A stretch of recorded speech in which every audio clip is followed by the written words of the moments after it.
Hoy abordamos una cuestión que, sorprendentemente, muy pocos se atreven a considerar. Una pregunta que suele pasar desapercibida, como si flotara en el aire sin que nadie la atrape realmente.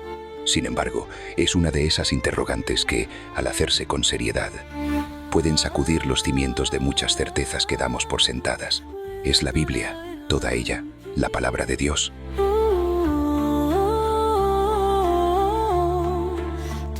Considera suscribirte, dar un like y comentar. También puedes sugerir temas para abordar. Y gracias por estar aquí.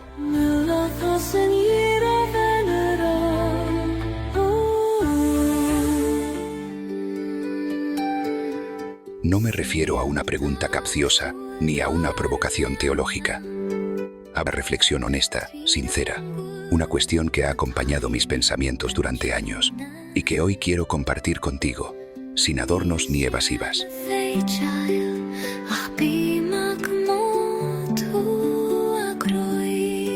A lo largo de mi vida, y créeme, no han sido pocos los años ni pocas las conversaciones, he estado inmerso en el cristianismo en sus distintas expresiones, catolicismo, protestantismo y otras ramas que, con sus matices, todas coinciden en un punto esencial. He debatido, he escuchado, he aprendido. Y sin embargo, hay algo que siempre se repite. Permíteme ilustrarlo con un ejemplo que quizá te resulte familiar. Piensa por un momento en una misa católica. Tal vez asististe a una boda, una primera comunión o incluso a una misa de domingo. Intenta evocar ese recuerdo. El sacerdote se levanta, abre el libro sagrado y lee un pasaje. Al finalizar, declara solemnemente: Palabra de Dios. La comunidad responde con reverencia: Te alabamos, Señor. Ahora bien, cambiemos de contexto. Imaginemos una reunión evangélica.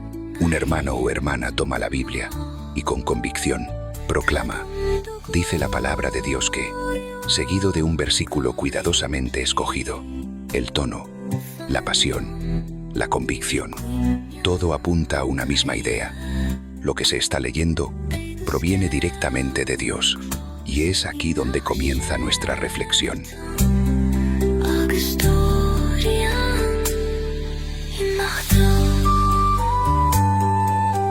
No se trata de cuestionar la fe de quienes creen en la inspiración divina de la Biblia, ni de arrojar dudas sin fundamentos. Se trata, más bien, de comprender con exactitud a qué nos estamos refiriendo cuando decimos que un texto es la palabra de Dios, porque en el uso cotidiano de esta expresión se esconde, muchas veces, una confusión de términos, una mezcla entre lo divino y lo humano que merece ser analizada con rigor.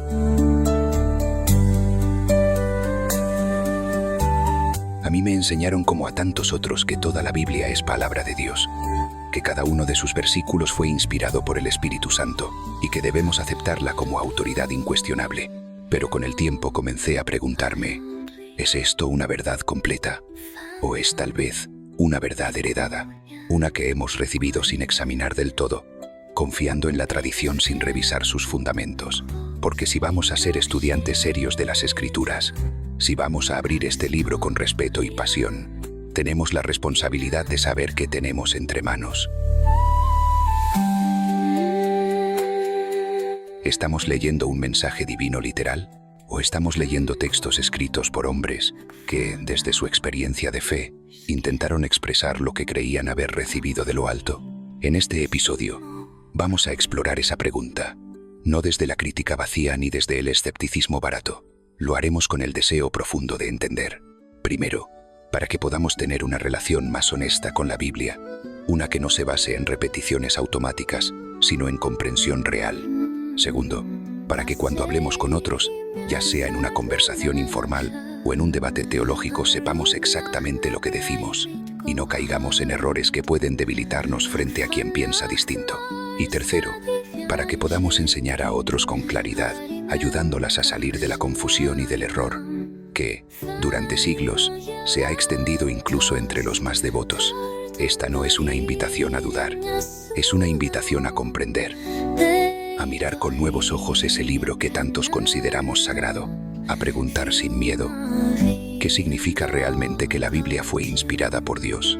Acompáñame en este viaje de búsqueda, porque si la fe es verdadera, no teme a las preguntas.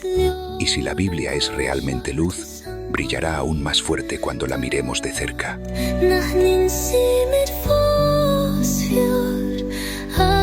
Para encontrar el origen de esta creencia, debemos retroceder en el tiempo y abrir uno de los textos más citados dentro del cristianismo, la segunda carta a Timoteo, capítulo 3, versículo 16. Allí leemos: toda la escritura es inspirada por Dios y útil para enseñar, para redarguir, para corregir, para instruir en justicia. Estas palabras, atribuidas al apóstol Pablo, han sido interpretadas durante siglos como un respaldo absoluto a la autoridad sagrada de la Biblia en su totalidad. Pero aquí es donde comienza nuestra reflexión, porque no se trata de cuestionar la veracidad de esta afirmación, todo lo contrario. Personalmente, estoy en completo acuerdo. Creo firmemente que si la humanidad viviera conforme al espíritu de las Escrituras, la palabra humanidad cobraría su verdadero sentido. El problema, entonces, no radica en el contenido, sino en su interpretación histórica y cronológica. Para entender este punto con claridad, debemos tener presente el contexto en el que fue escrita esa carta.